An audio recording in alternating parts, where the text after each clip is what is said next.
So I wasn't in the mood to go to the temple yesterday. I went anyway.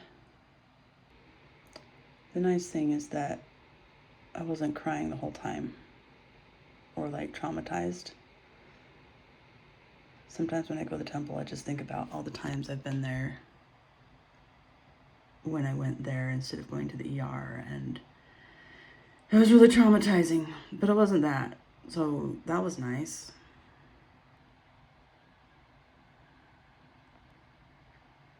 I had just sent a text message to my doctor saying, hey, this new medication, I've been feeling really depressed, and yesterday I was feeling really heavy, and it felt like heavy. I wasn't doing much, but I also was paying attention to my son, who was home from school because he had a sunburn and couldn't even wear a shirt. Anyway, I had texted my doctor and said, like, I'm not having the same suicidal thoughts, but I'm feeling really depressed. So then I went to the temple after my improv group,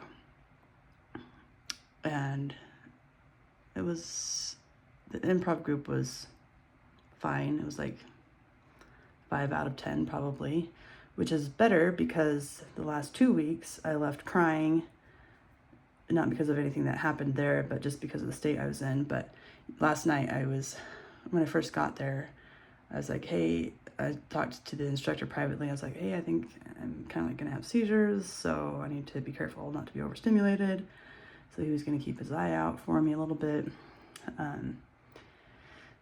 Anyway, so then that was all yesterday.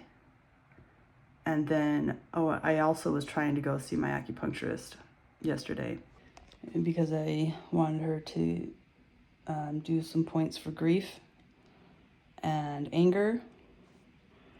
It didn't work out for me to go, but I had an appointment scheduled for today at 11. But before any of that happened, I went to my other friend's house and we did scripture study, and we had a nice conversation. But I realized I was feeling a lot of peace. And it wasn't the acupuncture that did that, because that was before my appointment. And so maybe it was because I went to the temple. I went to my acupuncturist and just kind of told her about different thoughts I was having in the temple. And she said that every time I go in, she learns so much. I was like, really? And she really enjoys our conversations. And that was really nice. I really appreciated that. I was a little surprised and also grateful. During my scripture study, my friend was saying, do you ever feel peace? Like, do you keep a journal? And I was like, yeah, I do. Sometimes I'm overwhelmed by it. And she said, what if you just got a cheap calendar and put a little pink sticker on it every time you felt peace? Because I know for myself, sometimes it's overwhelming to write things down, or just the feeling of being overexposed after writing things down. And I was like, yeah, I can relate to that. So I looked for a calendar I remembered getting for my daughter, and it wasn't there, like one that she wasn't using. And then I looked for stickers and they weren't there. So I was like, this is getting a little bit cumbersome. This isn't the easy idea that I thought. So then I was going to make a little tiny calendar in my journal. This is my my crisis journal, where I write about peace and joy and suffering, and what my life has been like throughout my crises, and what I'm doing about it, and what DBT skills I use. So I was going to sketch out a little calendar and just write a little P on there every time I felt peace, because I thought that was a good idea. That wasn't too overwhelming.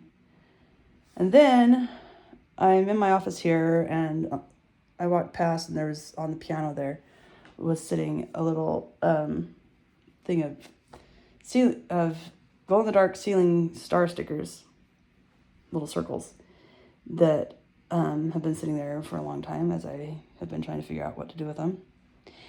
And I thought, oh, what if I just put a star on my bedroom ceiling every time I have some peace, because they're glow in the dark, right? So I did. I taped today's date on the ceiling, and I put one of the bigger stickers up there, and I'm excited about that, to start measuring peace. And it's a good way for me to focus on the positive without having toxic positivity where you're compelled to be happy. There's a soapbox there. Anyway, I look forward to that, and also I am feeling peace today, and it's incredible. And I just hope that it stays as long as possible. I pray that it stays as long as possible, and I've been praying, is there any way we can maintain this and keep this? And one of the things I was talking to my acupuncturist about is maximizing. I'm a maximizer. I like getting the most out of everything. And I told her that that's what I'm doing with my relationship with Jesus Christ right now. That I always wished that Jesus walking with me would look like him carrying me in a soothing, comforting, consoling way. And then I decided a few years ago, it must not look like that. It must look like you have a broken back and he's giving you a piggyback ride and carrying you that way. Well, now I've been thinking and pursuing the idea of what is the most I can experience Jesus walking with me, and how much am I allowed to experience? How much will he actually allow me to feel good and feel his presence? So that's what I'm pursuing, and today I'm feeling peace, and I'm feeling really grateful for that.